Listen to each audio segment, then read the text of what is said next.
Mistrovství světa se nám neúprosně blíží, startuje už zanedlouho, no a tak se na to dneska podíváme jak na predikce, tak na nový pravidla a koukneme i na jednotlivý týmy a hráče a nakonec vám tady dám i moji predikci na finálního vítěze Mistrovství světa 2026, který se bude hrát v Mexiku, USA a taky Kanadě. Na začátek bych ještě moc chtěl poděkovat všem, kteří mě odebírají, koukej se na moje videa, protože jsem za to hrozně rád, že se na to někdo dívá prostě, jo. Díky moc, že všechny nový odběry, teďka jich přibylo dost, takže tak a rozjel jsem i WhatsApp kanál pro ty z vás, co by chtěli, dal jsem ho i do popisu kanálu, hodím vám ho i tady do popisu videa, takže tam nějaký můžete sledovat, díky moc a jdeme na to. Jako první se koukneme na nová pravidla pro mistrovství světa, protože je jich tam docela dost. Jako první jsou pravidla, které by měly zamezit zdržování hry. Jedním z nich je třeba 5sekundový odpočítávání a to je jak při autu nebo odkopu od brány, takže tam se odpočítá 5 sekund a když to ten hráč poruší nebo přejde ten limit, tak ten aut má potom druhý tým a při odkopu je to roh pro soupeře. Pro brankáře při držení míče v rukou je tam 8 vteřin, to samý, pokud limit překročí, tak následuje rohový kop pro soupeře.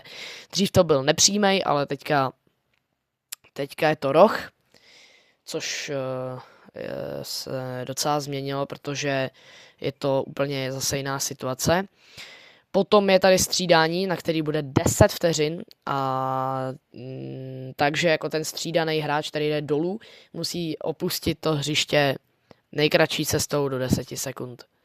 Pokud to nesplní, tak nastupující náhradník musí čekat celou minutu u postranní čáry, takže 60 sekund v oslabení, pokud tohle překročí tenhle limit. A potom taky ošetřování, za což jsem extrémně rád já, protože vůbec nerozumím tomu, když je nějaký hráč zraněný, tak proč zraněný, dobře, občas v uvozovkách, občas ne, ale proč teda nejde mimo to hřiště, pokud je to samozřejmě možný, proč nepojedou trošku jako mimo to hřiště a neošetřují ho tam mají přece času dost, ale na hřišti se hraje, ne, tak proč se to neudělalo dřív, no to je jedno, každopádně teďka každý hráč z pole, když je ošetřován na ploše, tak potom musí strávit minutu za čárou. A u brankářů je to jako jiný z toho důvodu, když je tam střety hlavou a situace po faulu na kartu je tady. A potom ještě zákaz taktických porad během ošetřování brankáře, když právě může být na tom hřišti, takže nesmí chodit k lavičce, aby si jako tam říkal nějakou taktiku a musí zůstat na hrací ploše. Potom tady jsou nějaký rozšířený pravomoci pro VAR. Může opravit druhou žlutou kartu, což je za mě super, dřív to nebylo, ale teďka jak se to zavádí, tak je to vlastně jakoby to samé, jako když kontroluje červenou, protože jakoby ten hráč tu červenou pak stejně dostane, takže tak. Potom můžou zkoumat i chybně nařízený roh, takže pokud třeba přehlídne rozhodčí nějakou teč a nařídí třeba odkop nebo to, tak může to VAR opravit a říct tomu rozhodčímu. Pokud tím teda jako nezdrží nějak tu hru, ale může to opravit. Útočné fauly před rozehráním.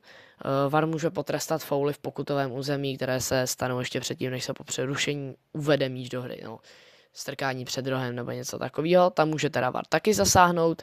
A potom záměna identity se to jmenuje a mohou opravovat situace, kdy rozhodčí udělí kartu nesprávnému hráči, což je za mě taky správně. Zatím všechny pravidla mi jako docela dávají smysl, není to za mě nic, jako co by bylo nějak jako nesmyslný, jo.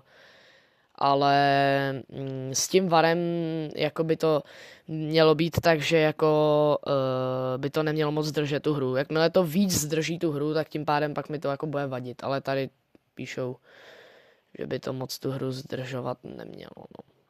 Nevím. A potom je tady disciplína a chování na hřišti. Červená karta za zakrývání úst, když mluví, takže jakýkoliv hráč, když si to prostě něco, co udělali Prestiany, že jo, víme. Když mluví třeba s rozhodčím nebo se soupeřem, tak dostane hnedka červenou. Nevím, jak je to se spoluhráčem, to tady není, ale nevím. Myslím si, že se spoluhráčem je to v pohodě, protože to už je potom, ať si řeší spolu, jestli si tam nadávají nebo domluvají taktiku na přímák. Potom je tady odchod ze hřiště na protest, takže pokud hráči nebo realizák odejdou z trávníku ze hřiště prostě na protest proti nějakému verdiktu rozhodčího, tak ten viník dostane červenou okamžitě. A pokud tým odmítne hrát, tak je ten zápas kontumovaný, to je jasný. Komunikace pouze s kapitánem, takže oficiální debaty s rozhodčím smí vést pouze kapitán, což tak už mělo být, ale snad jsem nikdy neviděl že zápas, kdyby to reálně s rozhodčím mluvil, jenom kapitán mluvil s rozhodčím, vždycky nějaký hráči se tam do těch debat zapojujou, takže teďka by to mělo být teda přísnější, OK. A pak tady máme ještě samozřejmě nový formát turnaje, ale ještě předtím tady je ještě pár pravidel: zrušení karty při výhodě, pokud hráč zmaří s jednou brankovou možnost faulem, ale rozhodčí ponechá výhodu a padne gól, tak ten faulující hráč červenou ani žlutou kartu dostat nemůže, protože padl gól a ten přestupek ten gól neovlivnil. Mazání karet ve 2 fázích se tohle jmenuje. Žluté karty se smažou po základních skupinách a po druhé po čtvrtfinále, aby klíčoví hráči nepřišli o semifinále a finále. Nevím, asi jako po těch základních skupinách asi OK, ale potom čtvrtfinále nevím, jako já si myslím, že by to jako klidně mohlo zůstat, jako aby klíčoví hráči nepřišli o semifinále a finále, to je jejich problém, nemají dostávat jako červenou, a teda jako hodně žlutý, víš co.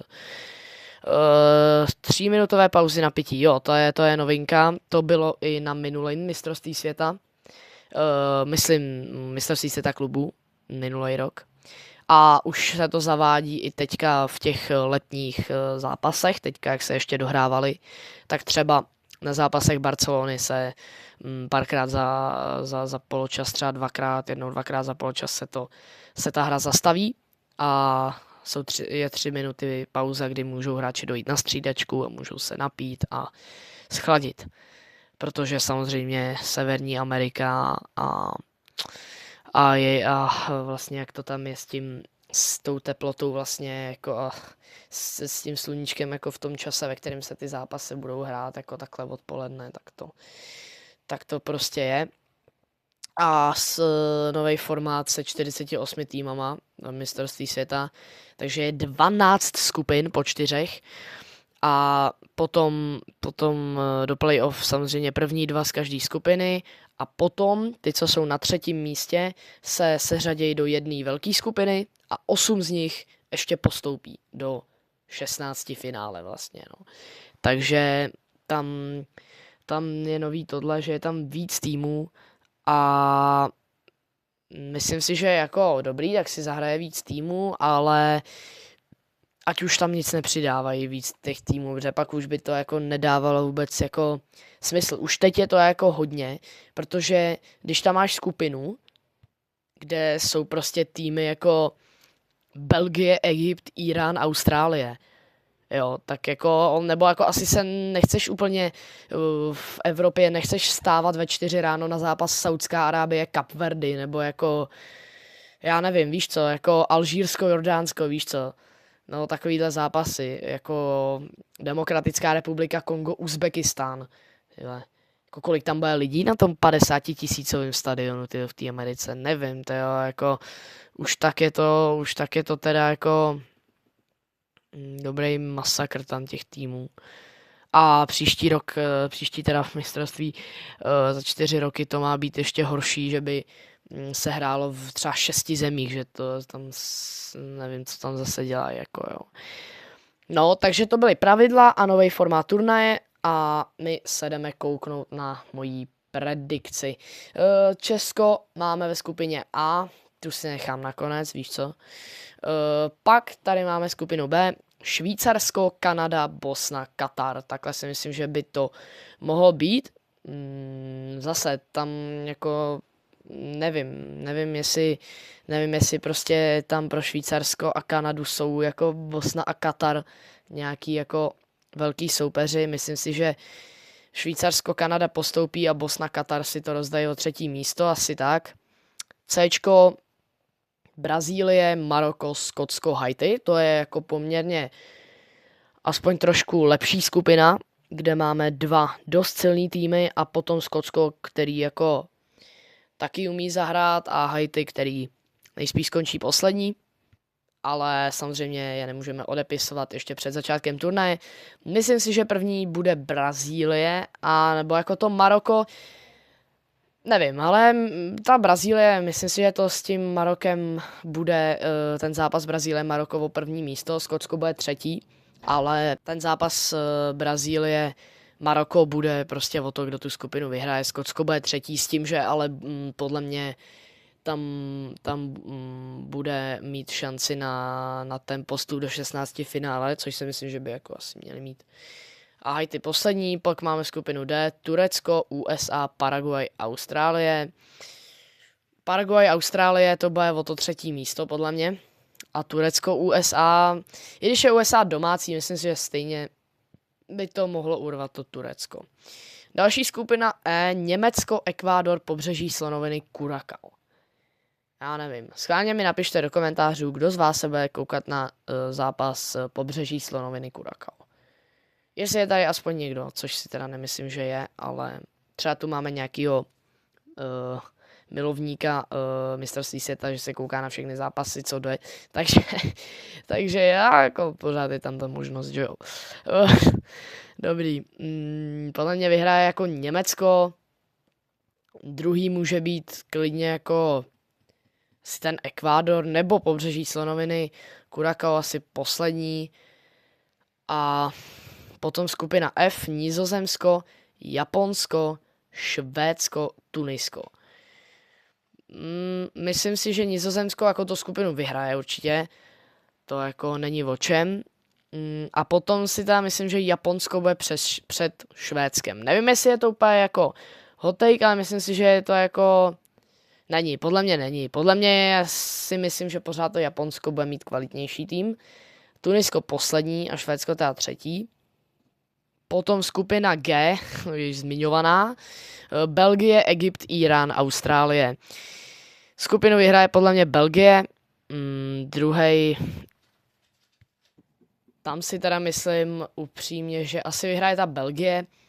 Druhý bude Egypt nebo Irán.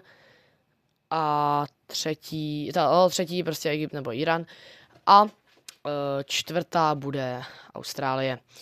Skupina H, Španělsko, Uruguay, Saudská Arábie, Kapverdy, takhle si myslím, že to bude. Asi je to tady celkem jasný, no. A teďka skupina I, za mě nejlepší a nejnabitější. Francie, Senegal, Norsko, Irák. Takže tady ty první 3 týmy takhle podle mě budou. Francie, Senegal, Norsko a 4. Irák. Skupina je s Lionelem Messim, první podle mě bude Argentína, druhý Rakousko a potom si to spolu rozdají o 3. místo Alžírsko s Jordánskem. Skupina K s Cristianem Ronaldem Portugalsko, taky podle mě bude první. A potom Kolumbie, Kongo a Uzbekistán. U Uzbekistánu taková menší zajímavost, kterou ale asi většina z vás ví, když bych tady scrolloval všema hráčema Uzbekistánu, tak tady jsou samý random týmy, který podle loga opravdu nepoznám a najednou mezi něma se objeví Manchester City. Schválně jestli víte, který hráč Manchester City hraje v Uzbekistánu, je mu 22 let a je to obránce Manchester City. Napište mi to do komentářů a uvidíme, kdo z vás to ví. Skupina L, tam jsem nevěděl, koho dát jako prvního, buď Chorvatsko nebo Anglie. Nevím, upřímně si myslím, že to Chorvatsko na to určitě má. Druhá podle mě bude Ghana, ta třetí bude Ghana a čtvrtá bude Panama. Takže to je poslední skupina L a potom z tabulky třetích týmů by mohlo postupit podle mě určitě Česko, Švédsko, Pobřeží slonoviny, to Norsko, i tak Ghana, Paraguay, Skotsko a nejspíš i teda by mohl ten Irán. A tím pádem pak skončí Alžírsko, Bosna, Saudská a Kongo. Potom teda máme playoff. By se hrálo i vzhledem k té tabulce třetích týmů 16 finále. Je to tak? Jo, je to 16 finále. Jižní Korea, Kanada. Tam nevím, jako koho bych tipnul, ale asi dám tu Jižní Koreu. Dál by teda bylo Německo, Česko, kde si teda myslím, že by Češi skončili. Bohužel, ale s Německem by to byl dost teda náročný zápas, takže Německo, Nizozemsko, Maroko, to si myslím, že by mohlo být hodně vyrovnaný a i když jsem slyšel, že dost lidí jako predikuje Nizozemsko, že se dostane hodně daleko, já si to upřímně jako myslím taky, ale Maroko, tyjo, nevím. Jako asi by to uhrálo to Nizozemsko, nevím, ale Maroko, pokud by se do tohle zápasu opravdu jako dostalo, tak by mi bylo líto jako obou dvou, protože to Maroko, já mám tady jako černýho koně turnaje, to si ještě povíme, ale dám tady asi to Nizozemsko, no. Brazílie, Japonsko, Brazílie, Francie, Paraguay, Francie, Ekvádor, Senegal, Mexiko, Skotsko, Mexiko, vzhledem k tomu, že jsou jedním z domácích týmů. Potom teda první ze skupiny Anglie nebo Chorvatsko proti Pobřeží slonoviny, takže dejme tomu, že bude první Anglie, takže by postoupila Anglie, Turecko, Švédsko, asi to Turecko, Belgie, Norsko, tam si myslím, že by klidně mohlo vyhrát Norsko, takže dám Norsko. Kolumbie proti Chorvatsku, Chorvatsko, Španělsko, Rakousko, Španělsko, Švýcarsko, Irán, Švýcarsko, Argentina, Uruguay, Argentina, Portugalsko, Ghana, Portugalsko, USA, Egypt, USA taky, protože jsou domácí.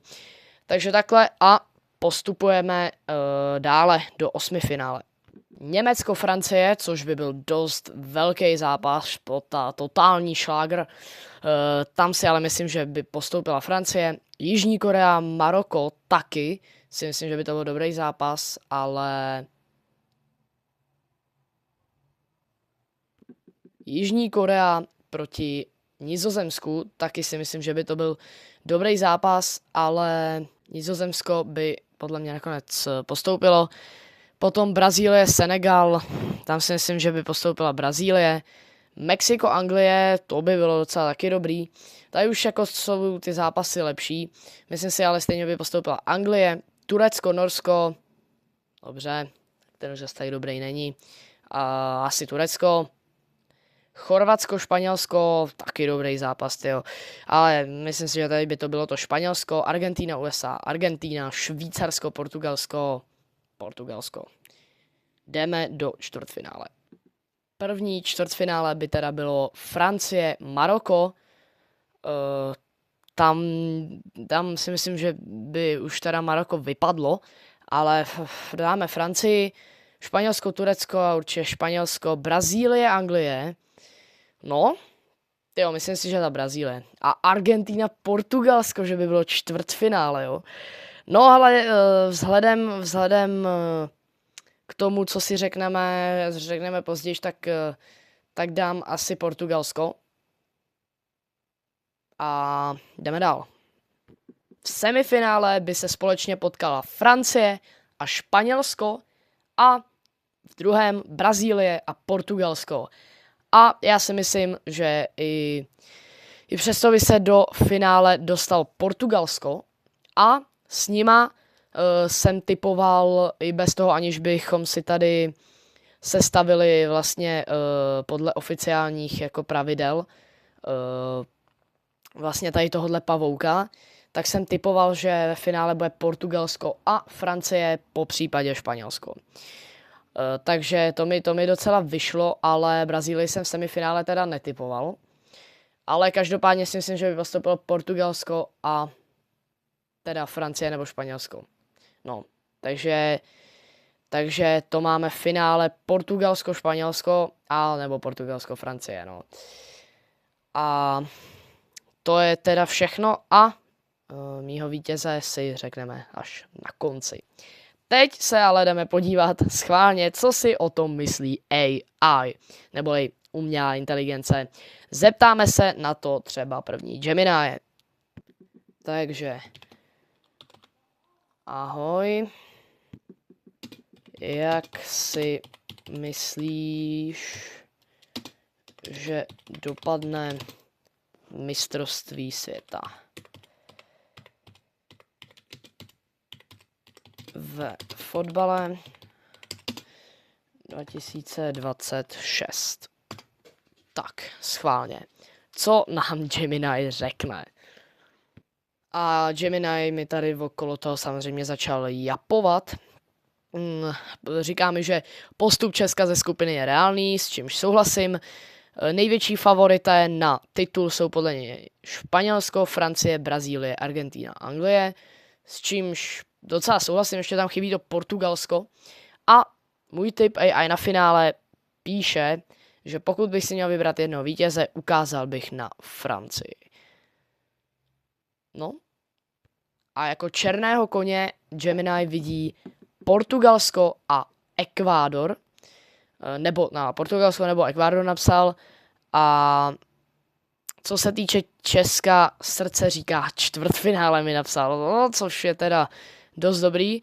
A co si myslí o tom, jaký bude tým, od kterého bylo větší očekávání, ale bude horší?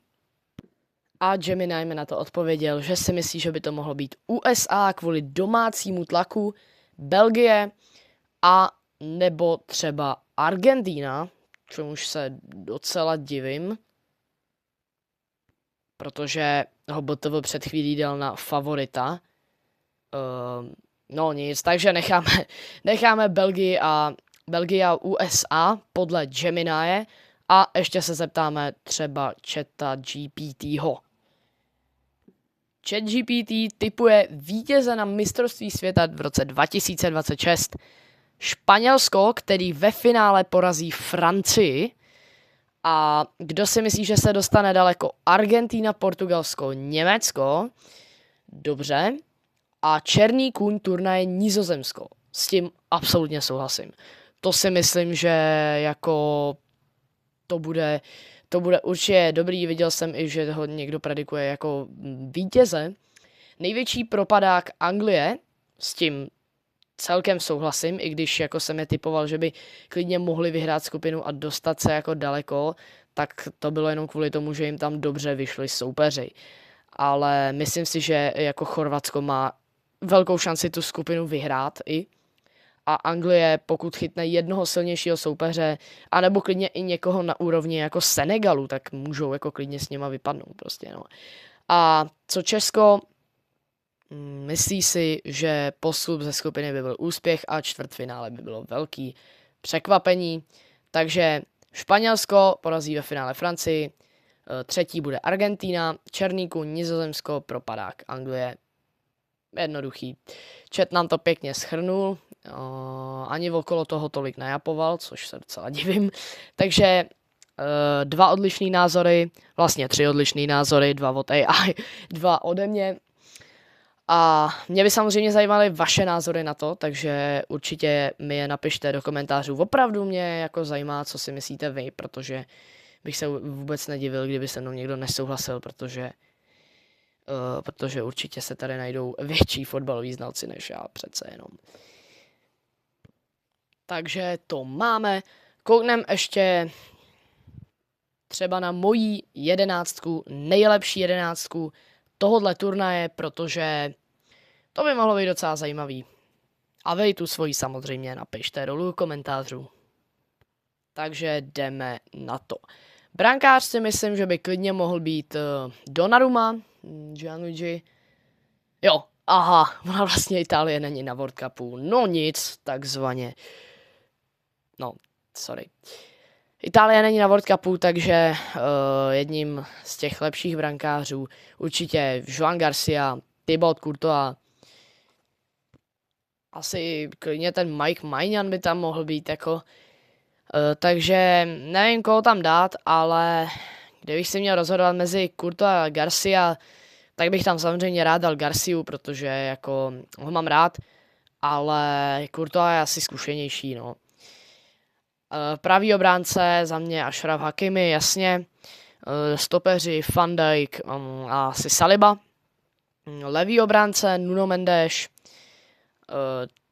Do zálohy za mě asi Pedri, Vitinha a Declan Rice, jo, a určitě to zaslouží. Pravý křídlo Yamal, samozřejmě je zraněný na část toho mistrovství, ale pak se vrátí.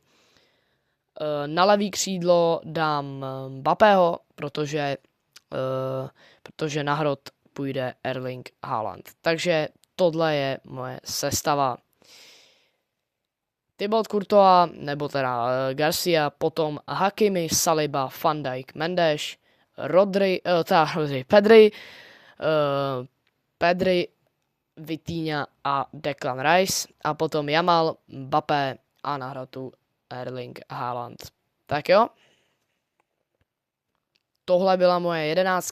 Zároveň tyhle ty hráči by mohli zazářit. Třeba je tam i Vinicius, který by třeba díky tomu i mohl být jako buď si upevnit pozici v Reálu, anebo být třeba i prodaný, protože i o tom se spekulovalo. Myslím si, že by se mohli ukázat hráči jako Čerky nebo Olís, který by tam samozřejmě jako taky šli dát, jo. Ale prostě ta konkurence na tom pravém křídle je velká. A já tam preferuju na těch křídlech, jak třeba ve FIFA, tak i právě tady v realitě hráče jako, který jsou prostě technicky vybavení, což neříkám, že třeba jako takový Olís Čerky nejsou, jo, ale prostě já tam Jamala mám. Nevím jak vy, ale tak, no. Takže na závěr vám tam pošlu moji predikci na vítěze mistrovství světa. Jo. Nejvíc bych to přál Brazílii, a to konkrétně Neymarovi. A pokud jede Ederson, tak Edersonovi. A i tomu Alissonovi, OK, ale jinak i Marquinhos. Toho mám fakt rád. Potom teďka, co i udělal v tom finále Ligy mistrů, tak jenom mě utvrdil v tom, že je to fakt borec. Takže Marquinhosovi a vlastně i jako i tomu Gabrielovi, no. Když vlastně mu nevyšla penalta a v finále Ligy mistrů a taky díky tomu, nejenom kvůli tomu, ale taky díky tomu prohráli. Takže jako docela bych to té Brazílii přál. Bohužel si nemyslím, že se to úplně stane. Myslím si, že Francie, která má na papíře určitě nejlepší tým, to vyhraje. Myslím si, že dojdou daleko, určitě semifinále aspoň. Ale nemyslím, že to vyhrajou. Španělsko taky si myslím, že mají dost dobrý tým, ale no, už zbývá vlastně tým, který jsem tam měl v semifinále a to je Portugalsko. Takže můj predikt na mistrovství světa je Portugalsko, protože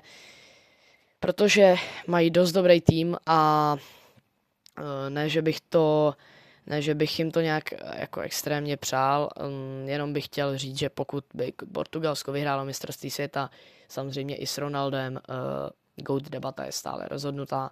Ronaldo by určitě tímhletím Messiho nepředskočil a ani nevyrovnal.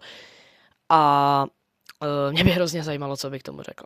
Mě by hrozně zajímalo, když bych šel do rozhovoru po mistrovství světa, potom, co řekl, že je to jenom 6 až 7 zápasů a že to nerozhoduje vlastně o ničem, že to ztrácí kredibilitu, tady ta trofej, tak by mě zajímalo, co bych tomu teďka řekl. Pán mě by řekl, vždycky to byl můj sen, už od malička jsem věděl, že tohle je vrchol kariéry, chtěl jsem to prostě, vždycky jsem to chtěl vyhrát a jsem nejlepší fotbalista na světě.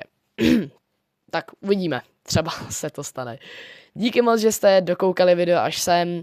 Mějte se hezky, hoďte mi tady odběr, like, budu za to moc rád a moji tvorbu podpoříte. A to bude ode mě všechno a doufám, že se budete koukat na mistrovství světa na Česko ve 4 ráno. Vidíme se u telky. Čus.